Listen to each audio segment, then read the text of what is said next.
Hello, it's Conan O'Brien Needs a Friend. I'm Conan O'Brien.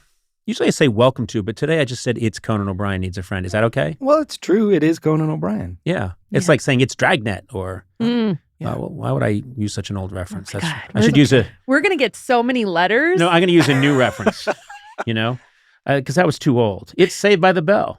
Okay. What? You're getting closer. You're getting closer. About? Let's bring us into the late 80s. Who I'm trying slowly to try... What's that? But who did that? Did what?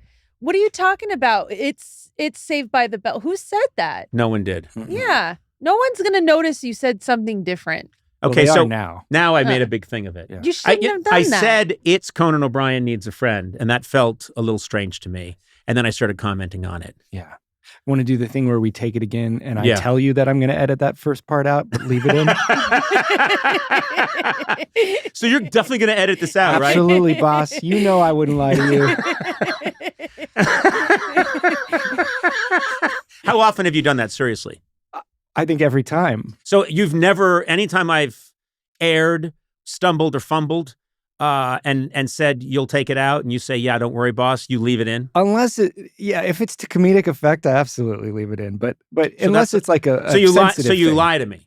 Yeah. Okay. Yeah. Okay. I'm okay with that, actually. Yeah. Yeah. And we're going to clean it up and people are going to think we're... And it's not like I rush around listening to the podcast. No, you don't. So you can get away with murder. I don't think you even know how to find it, right? I have tried every dial on the radio.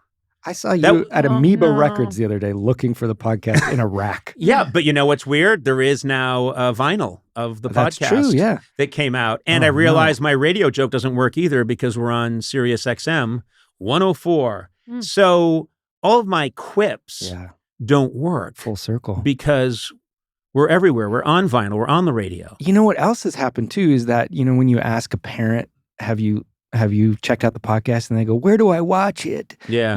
That now is true because the podcast is on YouTube. So most people are watching it. And now the parents are right. This is horrible. Oh, this is great. Yeah.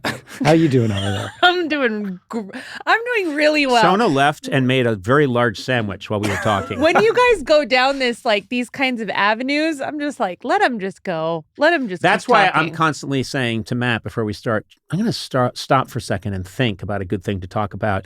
And you always say, just go. This fly by the seat of your goals. This isn't good. This isn't good. It doesn't have to No be one's good. going to It's say, oh podcasting. man, that was a sweet treat they just served up.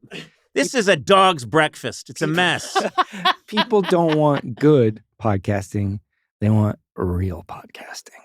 Okay. Is that true? I don't know. I made that up. I don't know that's if like that's saying, true. I'm glad you're not a good. car manufacturer.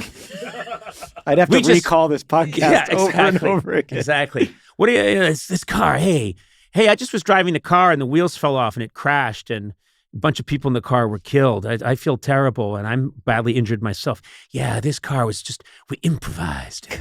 We just threw it together and that's real, man. I would say since I've been doing podcasting since 2006, I should be trusted. But the sad truth is I should be put out to pasture. Right, because you're now 2006. That makes you were in on the very first podcast where you talked about the moon landing and stuff. Right? That's the very early podcasts. Yeah. Ladies and gentlemen, President Eisenhower has died. That's the kind of podcasting you did at the beginning. That's right. Fireside chats. Incredible. Yeah. When they were on pods. That's right. iPods. Yeah. Which is why they're called podcasts. I never thought about that. Are you serious? I didn't. It's a pun on broadcast, but podcast. Yeah. And now the iPod's been gone for what, a decade? How long has it been gone for? Yeah. 15 years? Mine was stolen Really? from my car. Yeah. That was me. Oh, come on. Why I did you thought it was steal funny. I smashed your window and I took your iPod and threw it away. on. That's a prank. Isn't that a prank? Or is it just a crime? That's a crime. Okay. I get confused what they are a lot. I pulled a prank on an old woman last night. I knocked her down and I took her purse. No. Yeah. Did you hear about those pranksters that robbed the bank the other day? That was me. What? Yeah, it was with my friends. Oh. It was just a prank. You were wearing a nun mask. But you never go back and say it was a prank. You just keep what you steal? Yeah. Okay, cool. It's All right. I call it a lucrative prank. That's my defense. It's a prank. You know the way people are always doing that? They're going around, they have like some YouTube channel they're trying to start and they'll go around and prank people. And I just think, often you look at them and go, I think that's a kind of a crime. Yeah. It's a fine line. There really is. Some of them, because they have to do whatever they can. And now some of them are like, they're getting desperate. They're stealing stuff. Yeah. You know? Yeah. But they're not pranks. I think they're just like, I can do this, so I'll do it. I think this started out as a prank. This podcast? Yeah. And then, it grew into whatever it is now. It may still be a prank. I don't know. The big prank is we've told you this thing goes out. And it never does.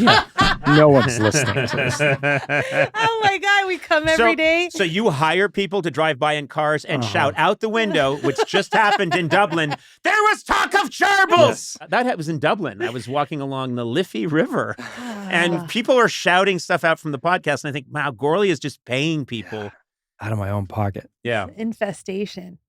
That's ridiculous. What? I don't know that people yell that in like foreign countries if they're like, there was talk of gerbils. Why do you make people do that? And you said do that to me. Yeah. First it was Catechai as God made her. Now there was talk of gerbils. Pretty soon we should move on to a new one. I like there was talk of gerbils so much that I want to stay with it for a bit. And it's still one of my favorite fan encounters is when someone came up to me and I don't know where they were and they had an accent. I can't remember which country they were from. And they said there were rumors of hamsters. Like they put it through Google Translate. There were rumors. And he said it like, "Oh, I've got it. There's Conan." There were rumors of hamsters. And I said, "Dude, you are so close. I'm going to give it to you, but it's talk of gerbils." And you saw his whole face fall. Catechai as Zeus fashioned her. It's Catechit, as Corn Cob released her. Kit Kat. You should have just let him have it. I should have, but I'm a stickler. I'm like, one of those uptight deans in one of those movies. You are. You are, yeah. You are that guy in like Animal House. Animal House. I mean, I was Dean thinking Wormer. PCU. Yeah. Oh. Or Old School. You're that guy in Old School. I'm obsessed with those characters. Yeah. And one of the Simpsons episodes I wrote, it was an obsession of mine that Homer's has to go to college and his only knowledge of college is from those movies. So he's convinced that he's like, we got to take the starch out of this dean's shirt. You know, he's obsessed with that. And he shows up and I just wanted the dean is the nicest. He's a young guy who's like, hey man, I used to, play bass with the Pretenders. If you want to jam. He couldn't be nicer. And Homer's like, we're going to get him and get him good. That was my obsession. So that's great. Yeah. Well, long time ago. Long time ago. Well, should we do it? Should we get into the old shizzo? The old shizow? I swear I haven't been drinking yet. What if we're laughing now and 2 years from now I'm in a catatonic state? Come on! And they're going through all of these hints with Gourley and they're saying, you didn't know that his cerebellum I just wanted to hasten it. This is all going to be played back for you one day by a neurologist, and both of you are going to be in The Hague as war criminals. You could have saved him. When he said it's time for the shizo, you didn't know that he was bleeding into his cortex? You just laughed. And now he's dead.